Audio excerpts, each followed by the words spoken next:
The story of America does not begin with Columbus. It does not begin with the Pilgrims or the Revolution or the signing of the Constitution. Long before ships crossed the Atlantic, long before a single European set foot on the continent, there was a city, a vast, bustling metropolis of grand pyramids, sprawling plazas, and tens of thousands of people. A city that rose from the fertile floodplains of the Mississippi River.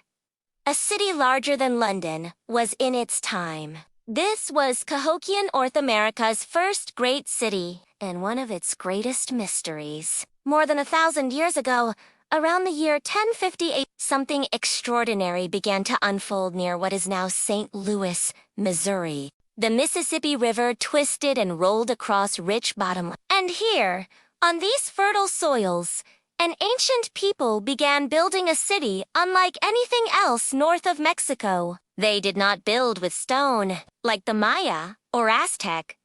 They built with earth itself, tens of millions of baskets of soil, hauled on human backs, piled and shaped into towering pyramids and platforms.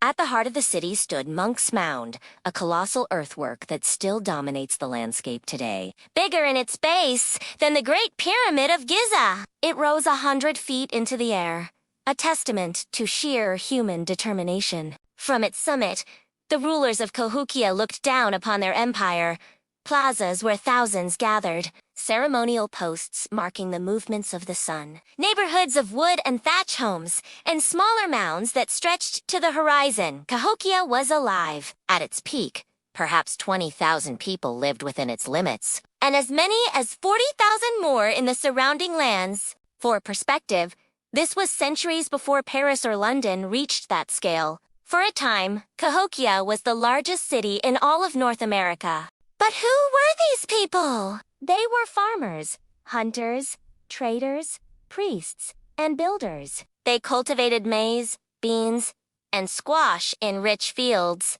They traded copper from the Great Lakes, shells from the Gulf of Mexico, obsidian from the Rockies. Artifacts found at Cahokia show a web of connections stretching thousands of miles.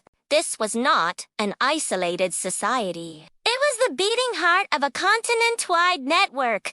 Cahokia was also spiritual. At the center of the city stood a great woodhen, a circle of massive cedar posts aligned to the rising and setting of the sun. Here, priests marked the solstices and equinoxes, timing, harvests, rituals, and offerings. Religion and power were intertwined. The rulers of Cahokia were not just kings. They were intermediaries between earth and sky, mortals and gods. But life in Cahokia was not only about ritual. Archaeology shows evidence of neighborhoods, crafts, workshops, and vibrant social life. Pottery, ornaments, and intricate shell beads speak of skilled artisans. Weapons, arrowheads, and palisade walls remind us that Cahokia was also a place of conflict. This was a city of ambition, wealth, faith, and blood. And then Sidoniet was gone. By 1350, just 300 years after its meteoric rise, Cahokia was abandoned. The great plazas fell silent.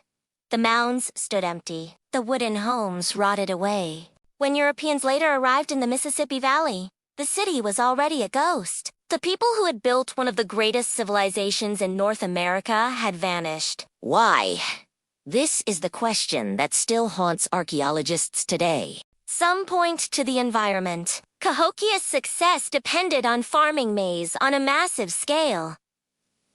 But maize is a fragile crop. A drought, a flood, or an exhausted field could spell disaster. Studies of ancient pollen suggest that deforestation and overuse of land may have eroded the soil. The very growth that fueled Cahokia's rise may have also planted the seeds of its decline. Others suggest climate. Around the time Cahokia fell, the world entered what is called the Little Ice Age, a period of cooling that disrupted weather patterns across the globe. A few harsh winters or failed harvests could unravel a city built on delicate balance. There is also evidence of violence. Archaeologists have found signs of mass graves, warfare, and palisade walls surrounding parts of the city. Did Cahokia fall to internal conflict?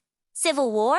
Or pressure from neighboring groups? Perhaps famine and unrest tore society apart from within. And then there are the mysteries. Some mounds contain bodies, sacrificed in rituals hundreds of young women laid to rest, together. Was this evidence of religious turmoil?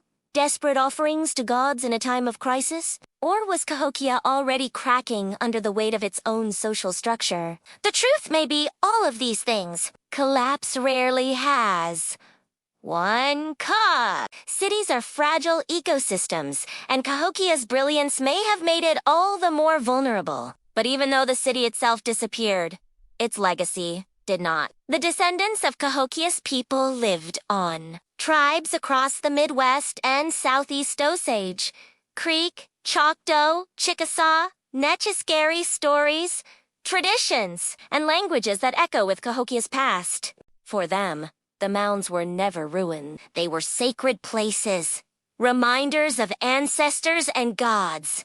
When Europeans arrived, they marveled at the mounds but misunderstood them. Some refused to believe that Native Americans could have built them. Wild theories spread that they were made by a lost tribe of Israel, or survivors of Atlantis, or even ancient Romans.